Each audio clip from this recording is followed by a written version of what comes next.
She asked, hijab, isn't that oppression? No, it's not oppression, it's covering.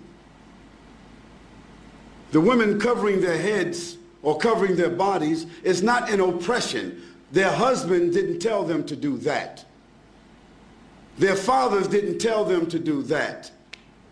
Their sons didn't tell them to do that. The imam didn't say to do that. God said, for the Muslim ladies,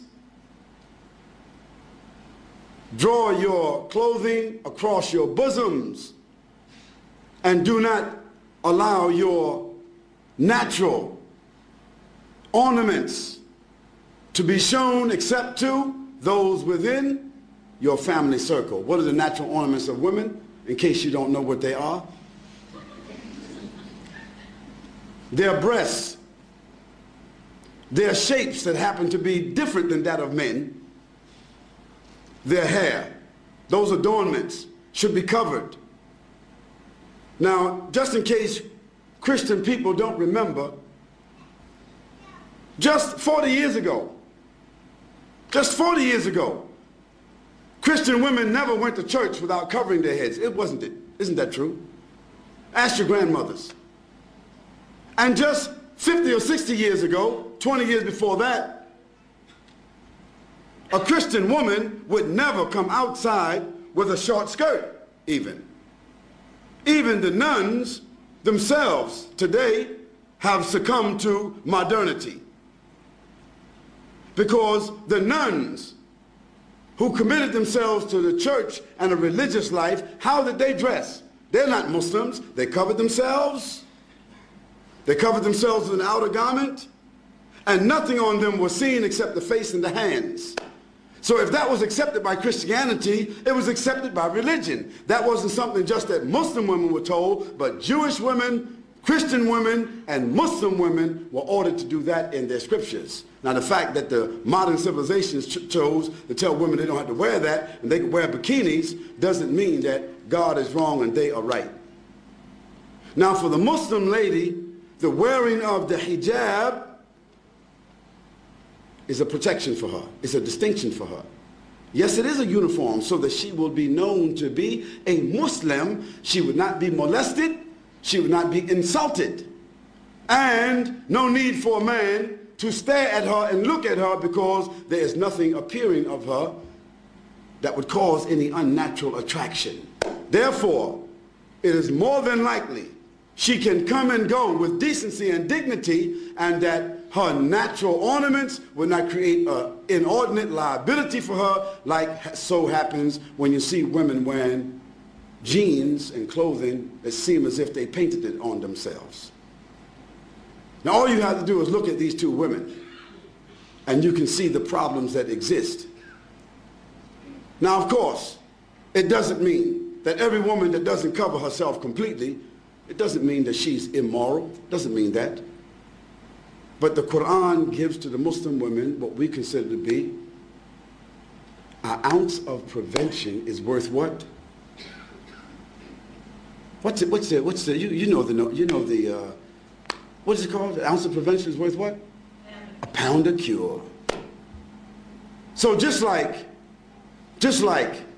any one of you, if I asked you, what's your PIN number?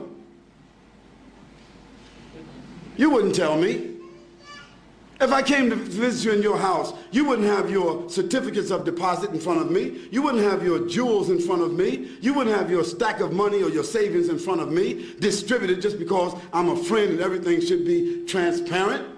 No, you have those valuables in a place that is safe. Might be a bank, might be a safety deposit box. Well, that's just money. That's just tangible things. So don't blame us and don't blame God if he tells us that our mothers and our wives and our daughters, that they should be covered and in a safe place. The person asked about segregation. Why do Muslim women, why are they segregated? They're not segregated. They're not segregated. They're separated. There's a difference between segregation and separation. For instance, outside here, you have toilets that say male, female, don't you? Don't you? Why?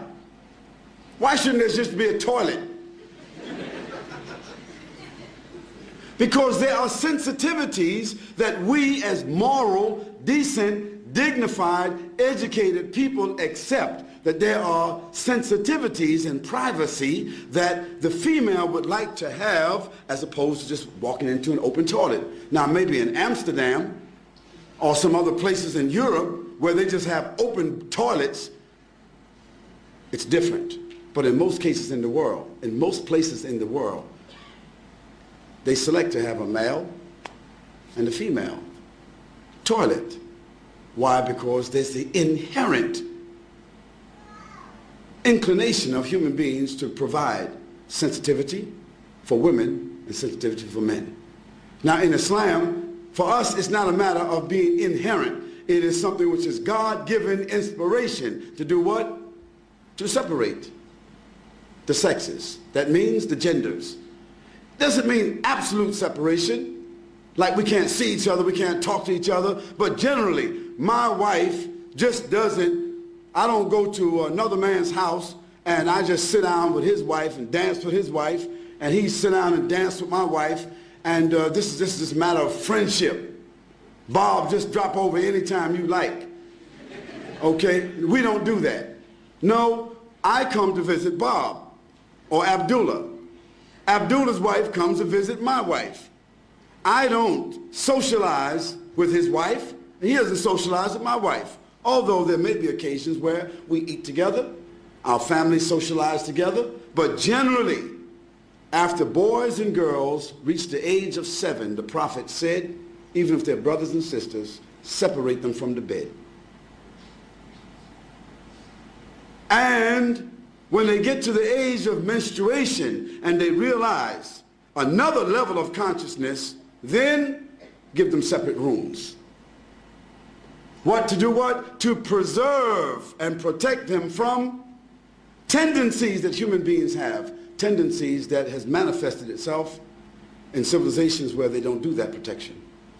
So we are obeying Almighty God. That's what we're doing.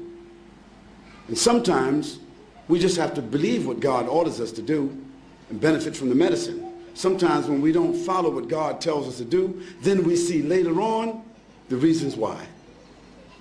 So we don't apologize for that. We say that it brings us dignity, it brings us distinction. Whether it be the hijab of the women or the separation of the men and the women, it brings us distinction, it brings us dignity and protection and morality, additional morality. That's why we do it.